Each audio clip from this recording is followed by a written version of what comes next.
Ang walang kapantay na martial god, unang yugto. Kabanata 1086, Iba. Ang mga lingkod ay naghahanap ng mga tiwangwang na bato, ngunit ito ay lubhang mapanganib dahil ang mga batong iyon ay nakatago sa kailaliman ng dagat. Dumating si Linfang sa gitna ng isla ng Siyam na Dragons at pumunta sa lugar kung saan nakatira ang pinuno. Ito ay isang malawak na lungsod kung saan sinasamba ang mga dragon. Ang mga estatwa ng dragon, mga ukit at iba pa ay nasa lahat ng dako sa lungsod. Mayroon ding napakalaking palasyo ng dragon na may 9 na kuta ng dragon. Ayon sa mga alamat, ang bawat Dragon Fortress ay may iba't ibang gamit. Bukod dito, ang sentro ay ang tinitirhan ng pinuno ng isla. Inilabas ni Linfang ang kanyang anteng-anteng ng 8 Dragon Chants at lumipat patungo sa palasyong iyon. Ito ay maganda, maningning, kahanga-hanga at matayog. Ang sarap sa pakiramdam na malapit sa kuta na iyon. May isang kalmado at mapayapang pavilion kung saan naghihintay ang isang tagapagtanggol kay Linfang. Napakagalang niya. Pagkatapos ng lahat, si Linfang ay may anteng-anteng ng 8 Dragon Chants. Dumating ang ilang tao na nakasuot ng magagandang damit na may mga palamuting dragon. May isang maputlang binata na mukhang malamig at hiwalay sa mundo. Maligayang pagdating, maliit na kapatid. Sa sandaling iyon, nakita ng nasa katanghaliang gulang na lalaki mula sa huling pagkakataon si Linfang at tinanggap siya. Naunawaan ni Linfang na ang taong iyon ay malamang na may napakataas na katayuan sa isla ng 9 Dragons. Salamat, sana hindi ako nang istorbo. Sagot ni Linfang. Naunawaan ni Linfang na iginagalang siya ng mga taong iyon dahil siya ang nauna sa Tiantay. Isa siyang magaling na binata. Brother, bisita ka rito, huwag kang masyadong magalang. Maging panauhin ka, mangyaring maupo ka. Magalang na sabi ng medyo may edad na lalaki. Masyado kang mabait, mister. Magalang na sabi ni Linfang. Umupo ang isa pang binata at sinabi kay Linfang. Ikaw si Linfang mula sa Tiantay. Oo, ako nga si Linfang. Sagot ni Linfang na tumanggo at nagtanong tungkol sa binata. Sino iyon? Hindi sumagot ang binata, ngunit nakangiting sumagot ang nasa katanghaliang gulang. Si Gokyu yun iyon, ang aking pamangkin. Gokyu yun, kapatid, ikinagagalak kitang makilala. Sabi ni Linfang na nakangiti at tumatango. Dumating siya dahil may itatanong siya kaya kailangan niyang maging magalang. Tumanggo ang binata kay Linfang, mukha siyang walang ekspresyon na para bang wala siyang pakialam kay Linfang. Wala ring pakialam si Linfang. Sinabi niya sa nasa katanghaliang gulang na lalaki. Mister, diretso lang ako, pumunta ako dito dahil may gusto akong itanong sa iyo. Maaari kang magtanong sa akin ng kahit ano, kapatid, kung matutulungan kita, gagawin ko. Magalang na sagot ng medyo may edad na. Marahil naaalala mo ang huling nangyari kay Yang Ziye, sabi ni Linfang. Biglang tumingin ang binata kay Linfang sa malamig na paraan at sinabi. Pumunta ka rito para sa kanya. Maging magalang. Malamig na sigaw ng medyo may edad na lalaki. He then smiled and said. Naalala ko, syempre. Bakit mo natanong? Hindi mo naman siya kaibigan diba? Hindi naman, magkaaway kami. Gayunpaman, sa bangka kung saan kami naroon ang ilan sa aking mga kaibigan. Hinahanap ko sila. Sabi ni Linfang. Maaari lamang siyang maging prangka at tapat kung gusto niyang hanapin sila. Nanatiling tahimik ng ilang segundo ang nasa katanghaliang gulang at tumingin sa binata na nakasimangot. Maraming tao talaga ang dumating, pero hindi ko alam kung sino ang mga kaibigan mo. Sino sila? Isang babaeng may malamig na chi at napakaganda niya.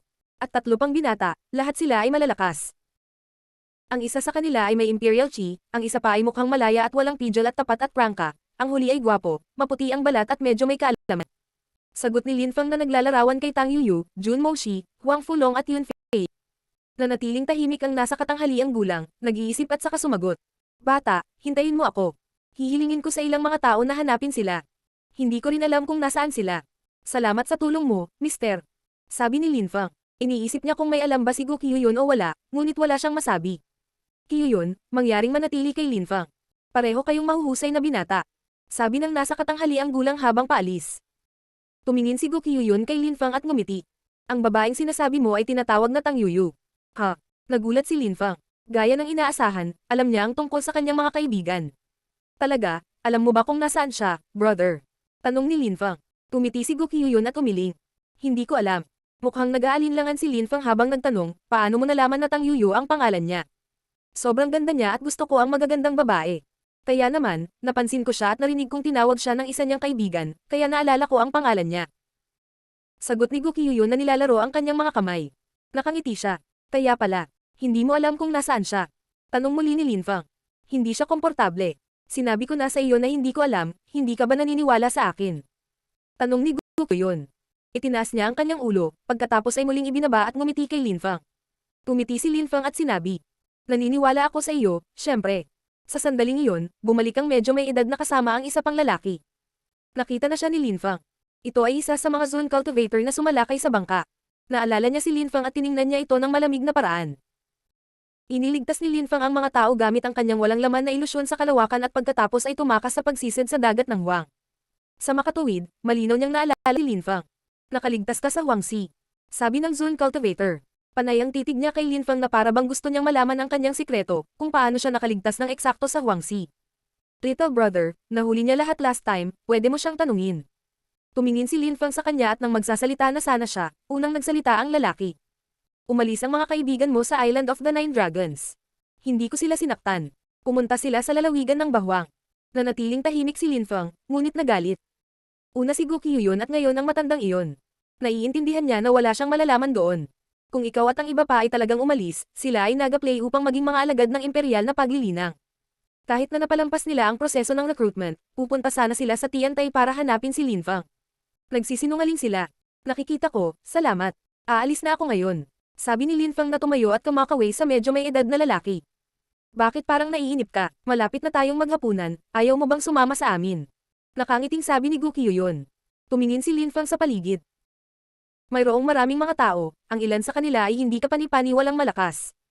Lahat sila ay may mga bato sa kanilang mga kamay na tila 1,000 kilo ang bigat. Mga Desolated Stone. Ang lahat ng mga batong iyon ay itim at naglalaman ng Desolated Chi. Kakaiba ang refleksyon ng araw sa mga batong iyon. Ang mga hugis ng mga batong iyon ay iba-iba pati na rin ang mga enerhiya sa loob. Sa anumang kaso, lahat sila ay napakalaki na tila naglalaman ng hindi kapani-paniwalang mga lihim. Lahat sila ay hindi kapani-paniwalang mga desolated na bato, talagang naglalaman ba ang mga ito ng hindi kapani-paniwalang mga lihim? Nagulat si Lin Fang. Hindi siya agad umalis. Nag-aalala siya tungkol sa iyo at sa iba pa, ngunit ang pag-alis ngayon ay walang silbi. Marahil ay nagkaroon din siya ng ilang pagkakataon na makahanap ng mga pahiwatig sa kanilang kinaroroonan sa isla. Ang walang kapantay na martial god, unang yugto. Kabanata 1087, ang katawan ng emperador. Maraming tao ang lumipat patungo sa isang malawak na pampublikong liwasan. Maraming Zun at Tian level cultivators. Nakita ni Lin Fang sina Zuan Yuan, Yang Zilan at Yang Ziye sa karamihan. Lahat sila ay dumating dahil sa mga tiwangwang na bato. Ang mga tao ay tumitingin sa mga bato na naiinggit. Ang mga pirata ng Island of the Nine Dragons ay nagsabi na gusto nilang magbenta ng mga tiwangwang na bato. Maraming mga kayamanan sa dagat ng Huang, ang mga tiwangwang na bato ay isang uri ng mga kayamanan na matatagpuan sa kailaliman ng dagat. Sa tuwing nagbebenta sila ng mga tiwangwang na bato, makakakuha sila ng hindi kapani-paniwalang mga kayamanan bilang kapalit. Sa makatuwid, sila ay karaniwang tinatawag na napakalakas na cultivator. Maaari nilang ipagpalit ang mga tiwangwang na bato para sa hindi kapani-paniwalang mga kayamanan. Karaniwan, ang mga cultivator lamang sa antas ng Zun at mga taong mula sa mayayamang pamilya ang may hindi kapani-paniwalang mga kayamanan. Siyam na bato. Sa pagkakataong ito, ang isla ng Siyam na Dragons ay nagbebenta ng siyam na bato at isa sa mga ito ay kakaiba, naglalaman ito ng anyo ng tao. Ang karamihan ay nakatingin sa mga batong iyon at lalo na sa isang partikular na bato. Ang dagat ng Huang ay dating larangan ng digmaan libu-libong taon na ang nakalilipas, maraming mga bangkay sa kailaliman ng dagat ng Huang, kabilang ang mga bangkay ng napakalakas na cultivator. May mga bangkay pa nga ng mga emperador sa kailaliman ng dagat ng Huang, kung ang isang bato ay naglalaman ng bangkay ng isang emperador, malaki ang maitutulong nito sa mga cultivator. Ang mga batong iyon ay maaaring gamitin upang gumawa ng mga sandata, tabletas o kahit na upang mapabuti ang paglilinang ng isang tao. Sa anumang kaso, sila ay lubhang kapakipakinabang. Maraming tao ang nag-uusap at natutunan ni Lin Fang ang maraming bagay. Hindi niya alam na ang mga bangkay ng mga emperador ay maaaring magkaroon ng napakaraming gamit. Si Lin Fang ay may bangkay ng isang emperador, ngunit ito ay naiiba. Nasa akin ang bangkay ng Jade Emperor pati na rin ang marami sa kanyang mga kayamanan ngunit hindi ko kailanman ginamit ang mga ito. Kailangan ko silang pahalagahan. Isip ni Lin Fang. Paano niya nakakalimutan na mayroon na siyang ganoong kayamanan? Baka pwede siyang pumasok kasama si Qiongqi. Alam ni Qiongqi ang maraming bagay. Sa sandaling iyon, ang nasa katanghaliang gulang na lalaki na may dalang anteng-anteng ay naglakad patungo sa gitna at sinabi sa mga tao, nagsikap kaming hanapin at alisin ang siyam na batong iyon mula sa kailaliman ng dagat ng Huang. Naglalaman ng mga ito ng hindi kapani-paniwalang mga kayamanan at lihim. Siyempre, ang mga ito ay mahal. Ang mga unang item na ibebenta namin ay isang fossil ng pagong, ang paunang presyo ay 500 abstruse crystals. 500 abstruse crystals, gaano kamahal? Naisip ng karamihan. Walang nakakaalam kung ano ang nilalaman ng mga batong iyon, ngunit walang sino man ang maaaring magbukas ng mga ito bago bilhin ang mga ito. Parang sugal. Kung ito ay naglalaman ng mga mahalagang kayamanan, ito ay katumbas ng halaga, ngunit ang mga batong iyon ay hindi maaaring maglaman ng kahit ano. 550 abstruse na kristal. Sigaw ng isang tao. Ito ay isang binata. Malamang ay galing siya sa mayamang pamilya. 580. 600. Sabi ng binata. Sa huli, may nakakuha nito para sa 800 abstruse crystals. Napakamahal noon, lalo na kung paano ito maaaring walang laman. Baliin mo at tingnan mo ang loob. Nakangiting sabi ng medyo may edad na. Bakit hindi? Nakangiting sabi ng binata. Na-curious din siya. Kahit na ang Island of the Nine Dragons ay pinaninirahan ng mga pirata, ligtas ito sa panahon ng mga auction. Kung hindi, walang darating. Tumingon ang nasa katanghaliang gulang, isang liwanag ang lumitaw sa kanyang kamay nang mahati ang bato sa dalawa. May lumabas na kulay asul pati na rin ang ilang marka sa loob. Huwag mong sabihin sa akin na kaya niyang gumawa ng banal na espada gamit iyon. Naisip ng karamihan. May kung ano sa loob, agad itong umangat sa hangin. Buhay ito. Ang karamihan ay namangha. May isang bagay na buhay sa unang bato. Saan ka pupunta? Galit na sigaw ng lalaking nasa katanghaliang gulang habang naglalabas ng kaunting lakas para makuha ang buhay na nilalang. Pagkatapos ay hinawakan niya ito gamit ang kanyang kamay. Isang Zuan level na pagong. Naglalaman ito ng pagong. Hindi makapaniwala ang karamihan. Isang Zuan level na pagong. Matagal nang naninirahan ang pagong na iyon sa dagat ng Huang. Ito ay dapat na napakalakas. Ang shell nito ay tila hindi kapani-paniwalang solid. Magagamit niya ito sa paggawa ng isang kalasag. Ang pagong ay maaari ring tumaas ang kanyang pag-asa sa buhay. Ang swerte ng batang iyon. Ang ganoong uri ng pagong ay hindi mabibili ng salapi. Nainggit ang karamihan. Ang unang bato ay mahusay. Mukhang tuwang-tuwa ang binata at ngumiti. Kinuha ito ng isang Zun cultivator sa likod niya. Gusto kong bilhin ito ng 2,000 abstruse crystals, tinatanggap mo ba? Tanong ng isang Zun cultivator. Ito ay maaaring tumaas ang kanyang pag-asa sa buhay, gaano kahusay iyon? Paumanhin, hindi ito sapat. Sabi ng binata na walang pakialam na nakangiti. Walang sinabi ang Zun cultivator. Napaisip siya. Alam niya na ang 2,000 ay masyadong mababa, ngunit iyon lamang ang mayroon siya. Dapat mas mataas ang bid niya. Hehe, ang susunod na bato ay magsisimula sa 1,000 abstruse crystals. Sabi ng medyo may edad na lalaki. Napakamahal. Naisip ng karamihan. Ang bato ay mukhang ordinaryo. Nagtataas siya ng presyo dahil maswerte ang unang bumibili. Lahat ng mga batong iyon ay kinuha sa iisang lugar kaya siguro lahat sila ay may mga kayamanan. Sabi ng medyo may edad na lalaki na sinusubukang kumbansihin ang karamihan. Isang Zun cultivator ang nagmungkahi ng 2,000 para dito, ngunit wala sa loob. Ang mga tao ay namangha. Ang lungkot naman. Ang lalaki ay nag-aksaya ng 2,000 abstruse crystals. Ngunit walang paraan upang malaman kung ano ang nasa loob ng mga batong iyon. Ito ay isang sugal. Nag-iisip si Lin Feng kung dapat din ba siyang pumunta sa Huangxi para kumuha ng ilang mga bato at ibenta ang mga ito. Iyon ay isang napakakumikitang negosyo. Madali siyang makakuha ng ilang mga bato, dahil hindi siya natatakot sa desolated chi ng dagat ng Huang. Ang mga sumunod na bato ay ibinenta lahat sa mataas na presyo, ngunit bawat isa sa kanila ay walang laman. Ang mga mamimili ay labis na nadismaya. 3 bato na lang ang natitira. 3,000 para sa isang ito. Ang nasa katanghaliang gulang na lalaki ay hindi gaanong sinabi tungkol sa bato. May hugis tao sa loob. Nabihag na ang mga tao sa batong iyon. Hindi na niya kailangang gumawa ng mga pagsisikap para kumbansihin ang karamihan. 3,500. Sabi ni Yang Zilan. Nagulat si Lin Feng. Hindi ba yan Yang Zilan? Ang kanyang kapatid na babae ay binihag ng mga pirata at naglakas loob pa rin silang pumunta rito. Naisip ng ilang tao sa karamihan. Gayunpaman, hindi sila nang ahas na magsalita ng malakas. Matapang siya. Akala ng karamihan. Ang ilang mga tao ay nagbibid ng mas mataas, ngunit sa huli, nakuha ito ni Yang Zilan para sa 8,000 mga kristal na abstruse. Napakataas ng presyo nito, ngunit para kay Yang Zilan, ang ganitong uri ng bato ay mahalaga. Kailangan niya ang bangkay sa loob para lumakas ang dugo niya. Kasama ng kanyang partikular na dugo, siya ay magiging mas malakas. Buksan mo, sabi ni Yang Zilan pagkatapos ibigay ang mga malabo na kristal. Sige. Tumanggo ang nasa katanghaliang gulang at binasag ang bato sa dalawa. May buhok, may buhok. Ang karamihan ay namangha. Ang bangkay ay perpektong fossilized at hindi bulok. Ipinagpatuloy ng nasa katanghaliang gulang na lalaki ang pagbasag ng bato. Marahil ito ay hindi isang fossil lamang, marahil ito ay isang perpektong napangalagaang katawan. Nandyan pa rin ang balat, may laman din. Ang karamihan ay namangha. Paanong hindi mabubulok ang bangkay sa Huangxi? Baka bangkay ito ng isang emperador. Ito ay nasa perpektong kondisyon. Mukhang kinakabahan si Yang Zilan, tumibok ang kanyang puso.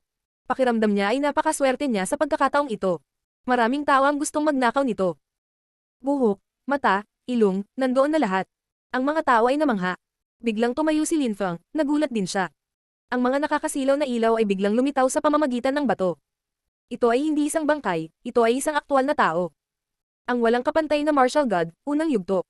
Kabanata 1088, sinaunang guho. Paano ito posible? May nakatira sa loob ng bato. Kinilig ang karamihan. Paano naging posible iyon? Boom boom. Nabasag ang bato, nililipad ng hangin ang buhok ng tao habang malamig na sumulyap sa karamihan. Buhay siya. Ang tao ay direktang tumakbo kay Gu Qiuyun na nasa loob ng pavilion. Buhay ka pa, sabi ni Gu Qiuyun. Paano naging posible iyon? Siya mismo ang naglibing sa taong iyon. Huang Fulong. Si Lin Feng ay namangha. Ang taong iyon ay si Huang Fulong. Nakita ni Huang Fulong si Lin Feng, ngunit sumulyap lang sa kanya na parang hindi niya kilala. Lin Feng, noong nahuli kami, inilibing niya kami sa dagat, umarte ka lang na parang hindi tayo magkakilala. Sabi ni Huang Fulong kay Lin Feng gamit ang telepathy. Alam ni Huang Fulong kung gaano kalakas ang mga pirata, ayaw niyang masangkot si Lin Feng.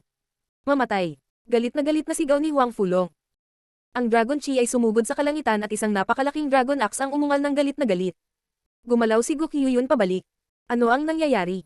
Si Huang Fulong ay naging napakalakas. Dapat sa halip ay namatay siya. Subukan at manggahas. Sigaw ng isang matandang lalaki na lumitaw sa likod ni Gu Qiuyun at hinaranggan ang palakol ni Huang Fulong. Roar. Boom boom. Ang Dragon Chi ay sumugod sa kalangitan. Ang matandang lalaki sa likod ni Gu Qiuyun ay sinuntok muli ang mga enerhiya ng dragon at sinira ang mga ito. Si Huang Fulong ay bumangon sa hangin at sinubukang tumakas. Sa tingin mo makakaalis ka na. Maraming tao ang umangat sa ere para habulin siya. Sinabi ni Yang Zilan sa malalakas na cultivator na kasama niya. Nahuli mo siya. Hindi siya maaaring gumastos ng napakaraming kristal para sa wala. Kailangan niyang makuha ang palakol ng dragon na iyon. Mamatay. Tumalikod si Huang Fulong at nagpakawala ng isa pang pag-atake ng palakol ng dragon. Mukhang galit na galit ang dragon habang itinapon nito ang sarili sa kalaban ni Huang Fulong. Gaano kalakas? Ano ang nangyari sa kanya sa Huangxi? Isip ni Lin Feng. Si Huang Fulong ay naging napakalakas, kahit na mas malakas kaysa dati.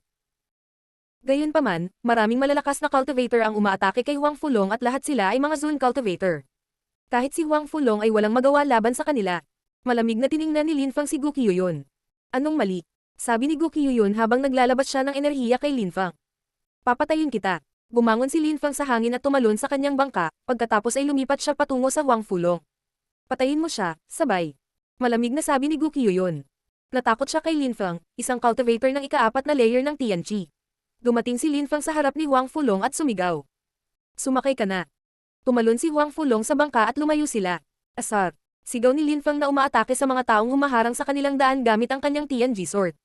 Ang kanyang bangka ay napakabilis. Empty space bestial illusion technique. Sabi ni Lin Feng.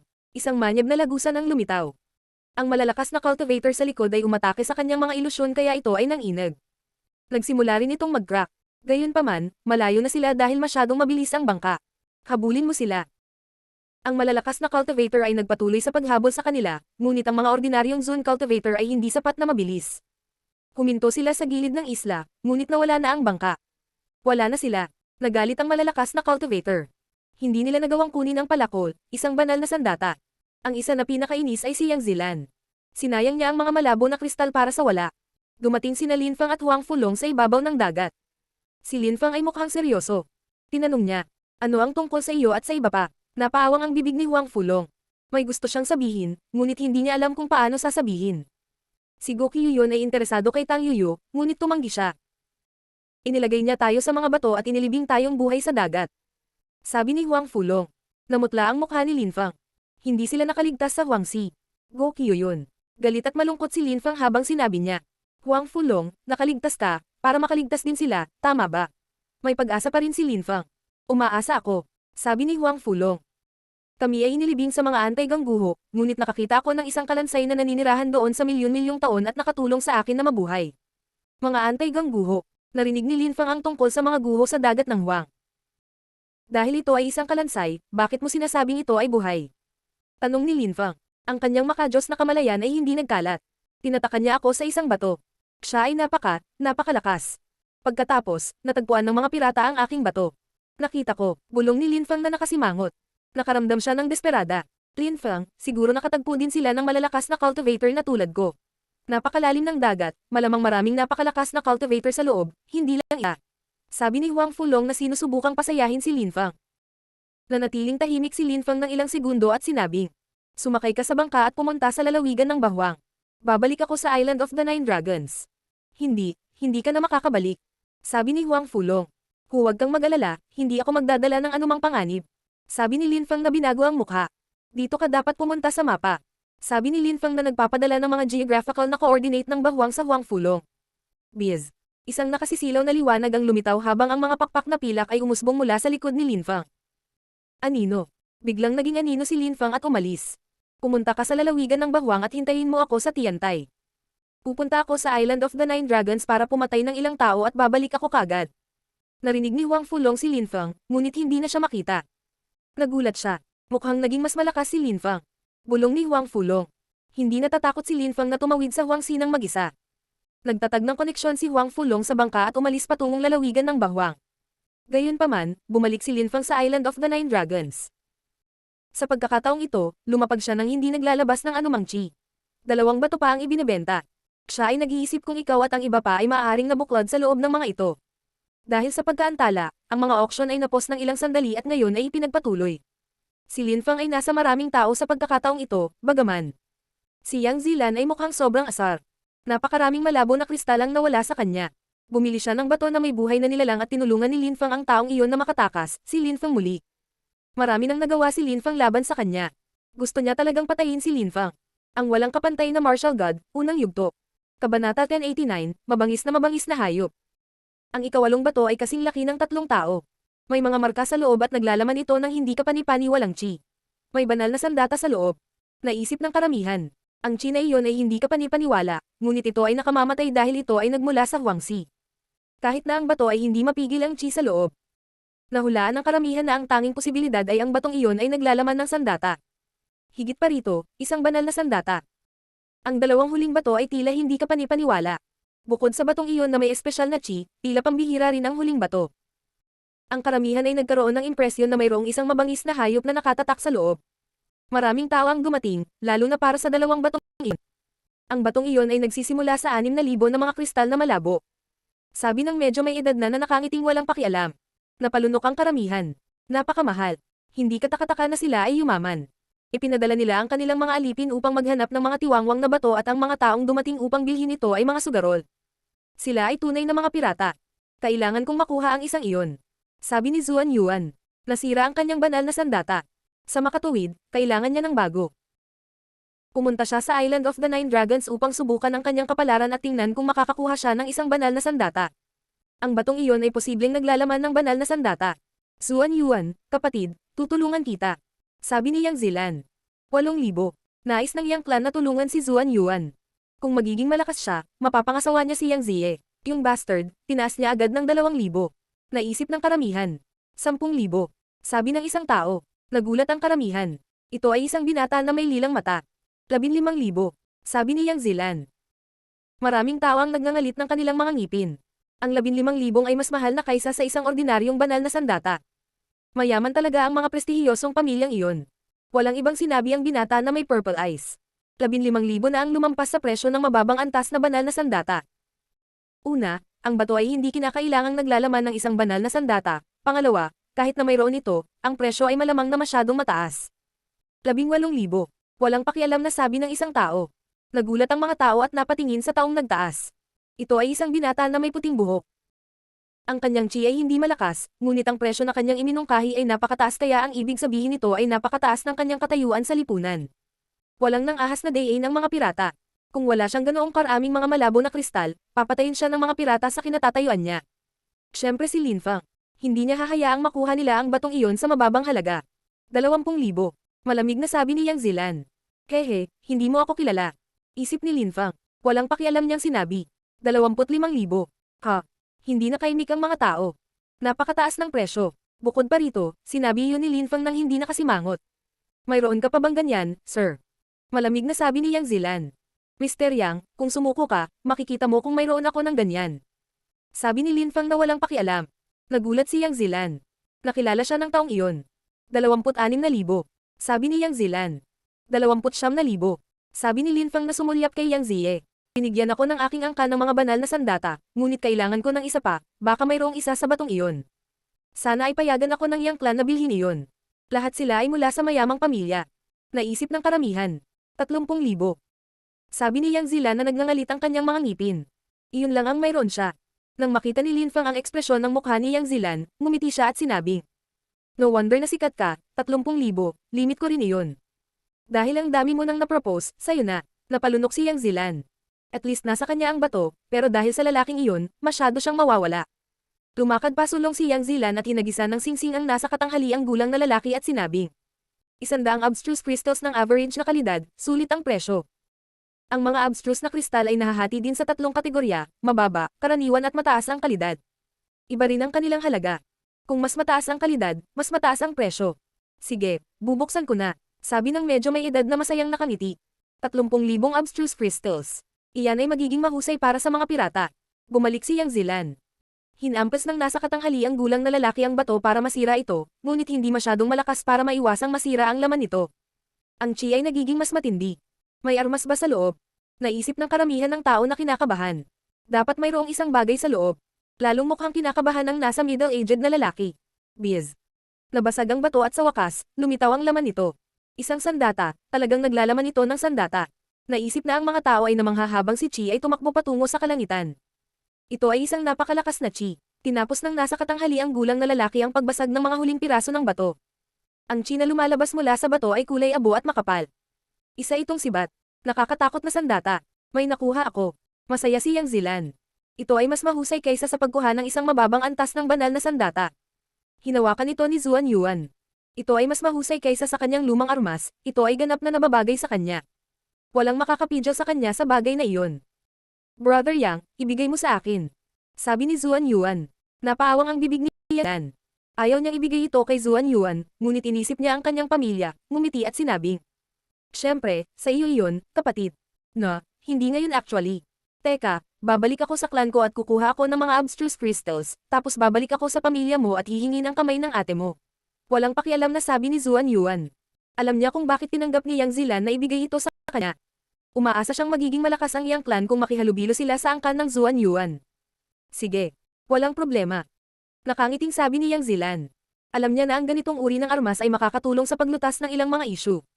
Tumiti si Yang Ziye sa isang maningning na ngiti. Siya ay naiinip na magpakasal kay Zuan Yuan. Sa kasamaang palad, siya ay napakaganda, ngunit hindi gaanong matalino. Sa sandaling iyon, maaari niyang hulaan na pagsisisihan niya ang lahat ng ginawa niya kay Lin Fang. Biz. Hawak-hawak ng middle-aged na lalaki ang bato at biglang napunit ang damit. Nililipad ng hangin ang kanyang buhok. Masyadong malakas ang chi ng bato. Naglalaman ito ng chi ng isang napakalakas na cultivator na lumahok sa mga dakilang digmaan. Miss Yang, mag-ingat ka. Nakangiting sabi ng medyo may edad na. Inilagay niya ang sibat sa isang singsing at ibinigay ito kay Yang Zilan. Salamat mister. Sabi ni Yang Zilan na tumatango. Sa sandaling iyon, malamig na tumingin sa kanya si Lin Fang at ngumiti sa loob. Yang Zilan, mas mabuting huwag mo akong bigyan ng pagkakataon na nakawin ang iyong armas. Hindi iisipin ni Lin Fang na patayin siya at nakawin ang kanyang mga kayamanan. Bitawan na niya siya ngayon at kung magagawa niya ay nakawin din niya ang kanyang sibat. Ang walang kapantay na martial god, unang yugto. Kabanata 1090, Abstruse Crystals. Kinuha ni Yang Zilan ang sibat. May isa pang bato na ibebenta. Mukha itong ordinaryong bato, ngunit may kakaibang sensasyon ang mga tao kapag tiningnan nila ito. Ayon sa mga alamat, sa loob nito ay may nakatatak na at hindi pa namamatay. Maaaring ito ay isang nakakatakot na hayop. Naisip ng karamihan. Tumiti ang nasa katanghaliang gulang at sinabing, baka may buhay na nilalang sa loob. Kung ganoon nga, isa sa ating malalakas na cultivator ang tatatak nito sa loob at pipigilan itong tumakas. Napakamahal. 10,000. Natigilan ng mga tao nang makita nila ang presyo. Hindi gaanong interesado ang mga tao. Nakita mo ang huling bato, naglalaman ito ng banal na sandata at ang chi nito ay napakalakas. Ang batong ito ay nagmula sa parehong lugar at maaaring naglalaman ito ng isang bagay na kasing kilakilabot. Marahil ito ay naglalaman pa ng isang espiritu, o isang nakakatakot na sinaunang hayop. Kung ganoon nga ang kaso, kung gayon ang 10,000 ay walang halaga, ang isang nakakatakot na malakas na hayop ay nagkakahalaga ng 100,000 mahirap na kristal. Sabi ng medyo may edad na lalaki na sinusubukang kumbansihin ang mga tao. 11,000. Sabi ng isang tao. Isa itong matanda na tila napakalakas. 12,000. Sabi ni Zuan Yuan. May kasama siyang 20,000, kasama ang 20,000 ni Yang Zilan, maaari niyang direktang ipagpalit ang bato. 13,000. Sabi ng binata na may purple eyes. 15,000. Sabi ng matanda. Nagulat at nabihag ang mga tao. Ang lahat ay patuloy na umangat hanggang umabot sa 20,000, ngunit pagkatapos ay tumigil ito. Tila hindi ito nakakaakit ng atensyon ng mga tao gaya ng huli. Kung hindi ito itinaas ni Lin Fang sa huli, hindi sana tataas ang presyo. 21,000. Sabi ni Lin Fang na walang pakialam. Nakapikit ang kanyang mga mata. Ginagamit niya ang kanyang makajos na kamalayan sa pagmamasid sa paligid. Siya ay tumingin walang malasakit na para bang mayroon siyang walang katapusang dami ng mga malabo na kristal. Nakalusot pa lang siya hanggang sa ika-4 na layer ng Tianqi at mayroon na siyang napakaraming malabo na kristal. Kung meron man sa loob, isang mayaman na bata ang kukuha nito. Galit na iniisip ng karamihan. Sinasadya ni Linfang iyon, nagpapanggap siyang parang isang mayamang bata. Nagpapanggap si Linfang kaya masaya siya na pinaniwalaan siya ng mga tao. Siyempre, alam din niyang may anggat na naman kaya hindi siya masyadong nag-alala. Isang malabo na kristal na may mataas na kalidad. Sabi ng isang tao sa sandaling iyon na tila walang pakialam. Isang malabo na kristal na may mataas na kalidad. Napakahalaga ng gayong mga kristal. Gayunpaman, ang isang naturang kristal ay nagkakahalaga lamang ng 10,000 ordinaryong kristal. Ang daming nakatingin sa taong iyon, ang gandang babae. Napakaganda niya, perpekto ang kanyang katawan, ngunit nakasuot siya ng itim na damit. Naglaluwi ang mga lalaki sa harap niya. Gayunpaman, she also looked enigmatic at hindi alam ng mga tao kung ano ang iniisip niya. Sa anumang kaso, siya ay tumingin talagang mainit. Miss, ang isang abstruse na kristal na may mataas na kalidad ay hindi nagkakahalaga ng 20,000 ordinaryong kristal. Nakangiting sabi ng medyo may edad na, paano kung naglalaman ito ng buhay? Malinaw na sabi ng dalaga. Ang mga tao ay namangha. Ang gayong mga kristal ay hindi kapani-pani walang mahal. Ang mga tao ay palaging gumagamit ng mga ordinaryong kristal na abstruse upang magbayad, ngunit ang mga espesyal na kristal na may espesyal na lakas ay umiral din at ang mga ito ay napakamahal. Sa gayong mga kristal, ang mga cultivator ay maaaring maging mas malakas sa hindi kapani-pani walang bilis. Ang kanilang mga kakayahan sa pag-unawa ay maaari ding umunlad ng mas mabilis. Ito ay isang tunay na kayamanan. Maraming mga matatanda ang nangangarap lamang na magkaroon ng gayong mga kristal. Kung meron ka talagang ganyang kristal, hindi na natin kailangan ituloy, sayo na ang batong iyan. Sabi ng medyo may edad na lalaki. Kunin mo, sabi ng dalaga na binato ang isang malabo na kristal sa medyo may edad na lalaki. Mabilis niya itong kinuha at itinago para walang makakita. Dapat ko bang basag ang bato? Tanong ng medyo may edad na lalaki sa dalaga. Napabuntong hininga ang lahat. Hindi nila kailangang mag-alinlangan, ang babaeng iyon ay talagang may napakamahal na mga kristal. Sino siya? Napakaganda at mayaman. Mukha siyang bestial kahit na. Naisip ng karamihan. Siya ba ay isang empress o isang anak na babae ng emperador? Narinig nila nalilito ang anak na babae ng empress, siya ba ang taong ito? Ito ay imposible bagaman. Ang isang banal na babae ay kailangang magmukhang banal at celestial. Wala yung babaeng yun, parang nang aasar, ang hot lang niya tingnan. Hindi. Ako mismo ang gagawa. Sabi ng dalaga sabay iling. Hindi naman siya pinilit ng medyo may edad na lalaki. Nakakuha siya ng isang mahalagang kristal, sapat na iyon. Nasiyahan siya. Matapos kunin ng dalaga ang bato, iniligpit niya ito at umalis. Maraming nakatingin sa kanya, naglaluwi ang mga lalaki. Ang babaeng iyon ay dapat na isang hayop, ngunit siya ay medyo malakas. Kung hindi, hindi siya maaaring magkaroon ng isang zone level beast bilang tagapagtanggol. Is ni Linfang. Binigay niya ang atensyon niya sa buong oras. Hindi siya nag-react hanggang sa ang huling bato ay iminungkahi. Siya ay dumating para sa batong iyon at walang pakialam sa presyo. Sige, tapos na tayo. Sabi ng medyo may edad na lalaki. Naghiwa-hiwalay ang lahat at nagsimulang umalis. Sa sandaling iyon, naglakad si Linfang patungo kay Gukyuyon. Hindi kailangang protektahan ni Gukyuyon ang kanyang sarili laban sa isang cultivator ng ika-4 na layer ng Tianqi. Walang nang ahas na salakayin siya doon. Noon pa man ay pinangarap kong makilala ka. Sana maalok mo ako minsan, Kuya Gu. Sabi ni Linfang na nakangiti nang hindi naglalabas ng anumang espesyal na chi. Saan ka nang galing? Lahat ay nakakita kay Linfang sa panahon ng mga auction, si Gukyuyon din. Si Linfang ay mula sa isang mayaman at prestihiyosong pamilya, sa makatuwid, si Gukyuyon ay hindi rin masyadong mayabang. Ako ay mula sa mga bundok sa hilagang bahagi ng Bahwang. Tuwang-tuwa akong makita ka ngayon. Wala akong maraming kayamanan ngayon, ngunit narito, para sa iyo, kapatid. Sinabi ni Linfang na kumuha ng bato at ibinigay kay Gukyuyon. Kinuha ito ni Gukyuyon at tiningnan. Isang bato ng Demon Seal. Mukha siyang nagulat. Isa talaga itong batong demonyong selyo. Hindi niya ipinakita kung gaano siya kasaya, ngunit ang gayong regalo ay hindi na masama. Ang buong bato, noong unang panahon, ay maaaring magtaksil ng isang tunay na demonyo. Ngunit ngayon ito ay nasira. Brother, salamat sa iyong regalo, ito ay masyadong mahalaga. Sabi ni Gukyuyon. Walang anuman para sa akin. Mayroon akong ilang. Kaya, huwag mo nang banggitin. Sabi ni Linfang na nakangiti ng maganda na para bang wala siyang pakialam sa mga bato ng Demon Seal. May ilang piraso pang lumitaw sa kanyang mga kamay. Mayaman siya. Naisip ni Gukyuyon bago sinabi. Halika, upo ka, brother. Umupo si Linfang at sinabing.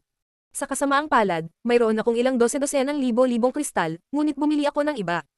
Sa kasamaang palad, hindi ko alam na ang mga pirata ay magbebenta ng mga mamahaling bagay ngayon. May gusto talaga akong bilhin. Naiinggit si Gukyuyon kay Linfang. Siya ay isang inapo ng emperador at hindi kailanman nagkaroon ng napakaraming malabo na kristal sa kanyang sarili. Ano ang gusto mong bilhin, brother? Tanong ni Gukyuyon. Yung sibat, nagustuhan ko. Nais kong gumawa ng isang banal na sandata pabalik sa aking angkan. Sabi ni Lin Fang na parang dismayado. Nagulat si Gukiyo yun, gusto ni Lin Fang na gumamit ng hindi kapanipaniwalang sibat para gumawa ng isa pang sandata. Wala ba siyang pakialam sa mga banal na sandata? Iimbitahan kita ulit dito. Sabi ni Gukiyo yun. Umaasa siyang makitang muli si Lin Fang. Ngayon, palihim akong lumabas. Pinilit ako ng lolo ko na magsanay sa lahat ng oras, sa pagkakataong ito, marahil ay gagawin niya akong magsanay ng ilang dosenang taon pa kapag bumalik ako. Galit na galit ako kuya. Mapupunit niya ang laman at kalamnan ko kapag patuloy niya akong pipilitin na magsanay ng ganyan. Sabi ni Lin Fang na bamantong hininga. Ganoon ba kalakas ang lolo niya?